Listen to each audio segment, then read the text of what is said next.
book. Ibn Taymiyyah he dies in Damascus, in jail in 1328. And he has been misused during the 20th century by some of the most extremist Islamists. He is quoted, for example, in the 9/11 Commission official report as being the ancestor, the spiritual ancestor of Osama bin Laden.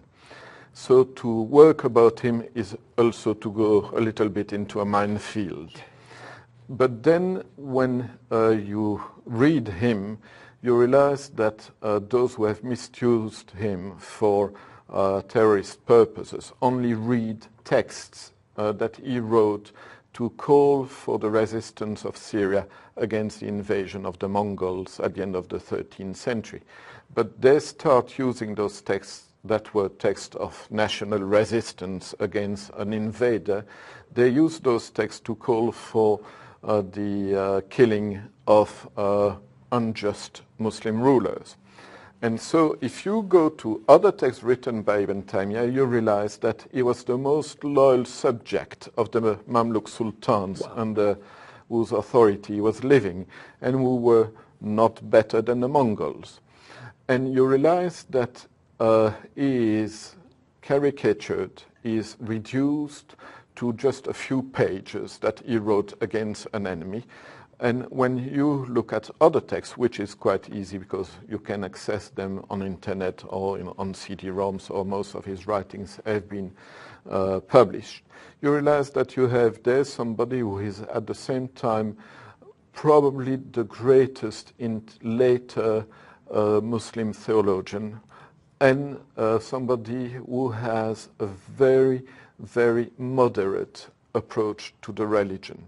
He is a mufti, which means a religious scholar who has to give opinions about everything, every aspect of the religion, every problem arising in society.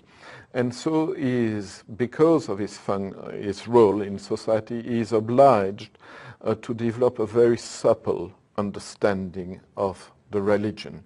And he is a pragmatist. You could even say that he is a relativist in some way, because what is good in those circumstances becomes bad in other circumstances.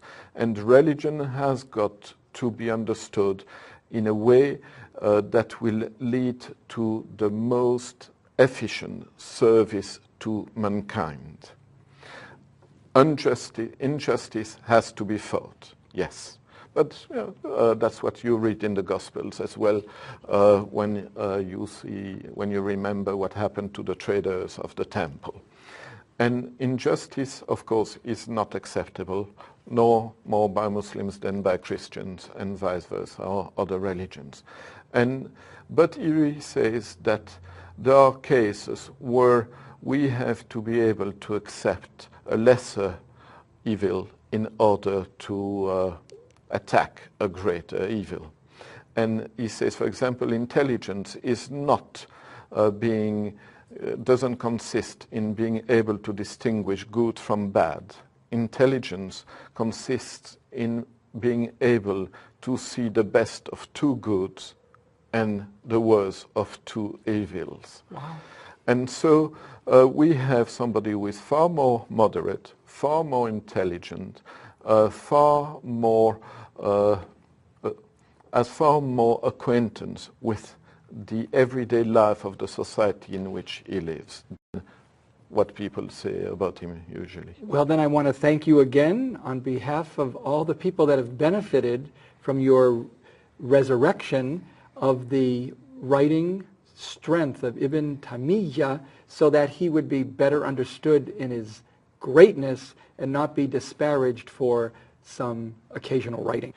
If I'm able, for example, to show that somebody like Ibn Taymiyyah should be rediscovered, because if he is misused by people we cannot agree with, how do we deal with this problem? You can, if we want to use a metaphor, you can say that terrorism is a cancer. I don't consider that the antidote to cancer is diabetes. And some forms of Islamic hyper-spirituality that we see developing around are for me some kind of spiritual diabetes. It is not to get reformed, as some people say, oh, Muslims should go through some kind of reformation. No, it is to rediscover in its rich spectrum of potentialities, intellectual, spiritual potentialities, the great tradition of Islam.